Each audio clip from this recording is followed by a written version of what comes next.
I'm not envious of somebody trying to make a first-person horror game in a post-PT world. However, the folks from Illusion Ray Studio are doing just that with their upcoming game, The Beast Inside. We recently got a key for the beta of the game, which includes just one chapter, and I'm here to give my impression of the hour or so that I got to play. Right off the bat, you're placed into an ongoing story where you enter your father's inn, followed by a corpse-like judge who attacks you before you are seemingly rescued by a large masked figure before passing out. When you awaken, you're left alone in the inn with only some visions to point you towards figuring out the truth behind your father's disappearance. Not all is as it seems, however, as the inn's decrepit state, along with some clues found inside, point to the visions you witnessed being some 10 years ago. Unfortunately, because the beta seems to drop you directly into the middle of this story, a lot of effort is required to piece together what's going on in the grand scheme of things. Your trip through the inn, searching through rooms to find clues on the various guests, is straightforward enough, but it's hard to contextualize without any other information about your character or why you're looking for your father in the first place.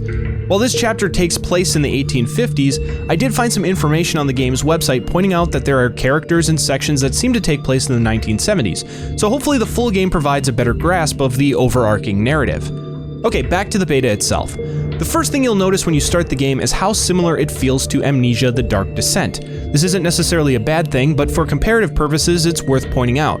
Everything from moving, grabbing, and examining objects to opening doors is nearly copy-pasted from the Amnesia formula. There's even a lantern and matches that work exactly like the lantern and tinderboxes from Amnesia, allowing you to carry a portable source of light or ignite various candles around the environment for stationary lighting. I found so many matches and sources of fuel for my lantern, but found myself never really using them. While Amnesia gives you a gameplay purpose of illuminating your surroundings, lest you fall into the grip of insanity by spending too much time in the darkness, The Beast Inside really gives you no reason to do so. Sometimes I'd light up a candle just to get a better look at my surroundings, but the game itself wasn't particularly dark on my monitor, so I found myself just ignoring the mechanic altogether.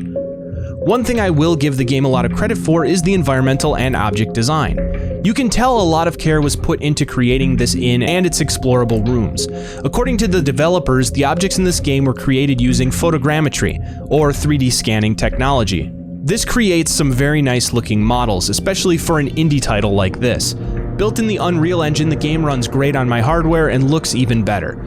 Illusion Ray Studio got their start making 3D films, and you can tell with their attention to the cinematic flair throughout the title. I don't know enough about how the engine works, but the color grading and overall visual aesthetic of the game is extremely consistent and does a great job of really pulling you into the world. With all that being said, let's get to the important stuff, the gameplay itself. Unfortunately, the actual gameplay is where the game suffers.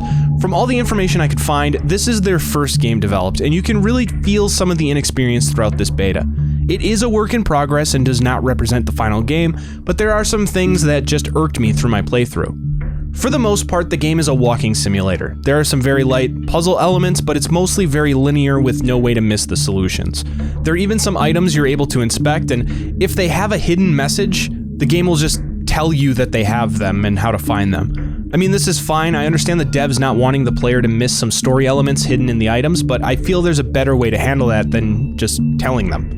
Seeing as this is a horror game, we're not going to get away with not having some jump scares thrown in. As with any game of this type, some of the jump scares are easily telegraphed in a "of course that was going to happen" kind of way, but I will admit there were some that got me. The game does a good job at getting you focused on navigating through the inn, collecting keys to access previously locked passageways, only to throw a scare at you to keep you on your toes. You don't have much time to get comfortable, and I appreciated that. With that said, there were some sections where the scares end up causing the devs to overlook actual enjoyable gameplay. This was extremely unfortunate.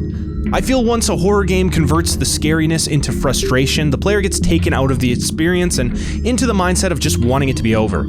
This happened to me twice through my playthrough, and both times made me consider turning off the game and doing something else. You may not think twice is that bad, but remember that this was within a 1-hour window. The first was a chase scene in which you're forced to quickly navigate the inn with a ghost-like figure following you, and if he catches you, it's back to the beginning of the chase. This would have been fine enough, but it's just filled with trial and error.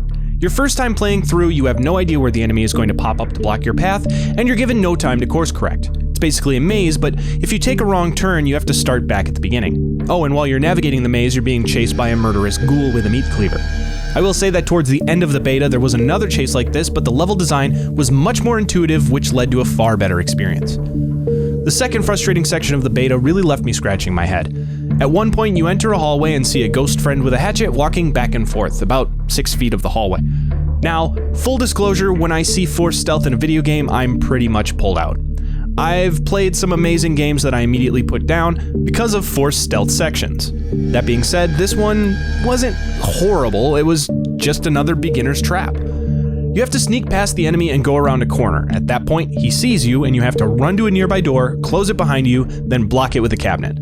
However, when you start this section, there's no way to really know what's required of you, so there's no problem solving or figuring out how to maneuver around the enemy, it's just trial and error once again. These aren't game-breaking by any means, and really they just served as annoyances more than anything, but the game does suffer because of them. There are also some sections with QuickTime events that do seem a little out of place when you first experience them, but once you're familiar with their inclusion, I guess it's not so bad. Just to loop back around to the story as I wrap up here, I did enjoy the style of storytelling.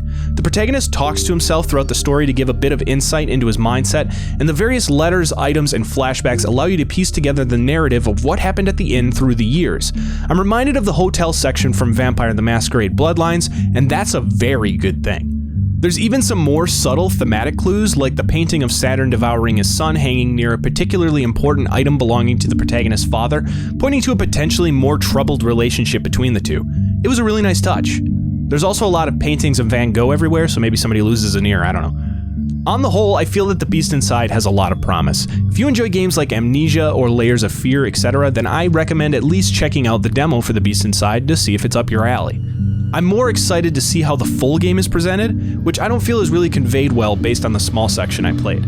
But I'll definitely be keeping my eye out for this one. Note that the following score does not represent the overall quality of the game, but rather how much I recommend checking the game out based on my first impressions. With that being said, 2.5 out of 5, get the demo.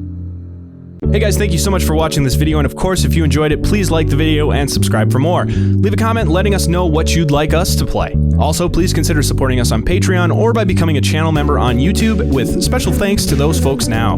Stephen Castaneda, TUM, Kristen T, Ryan Post, Leslie Mason, Tom Callahan, some grass clippings, William Mathers, and Kai M. Thanks again, guys.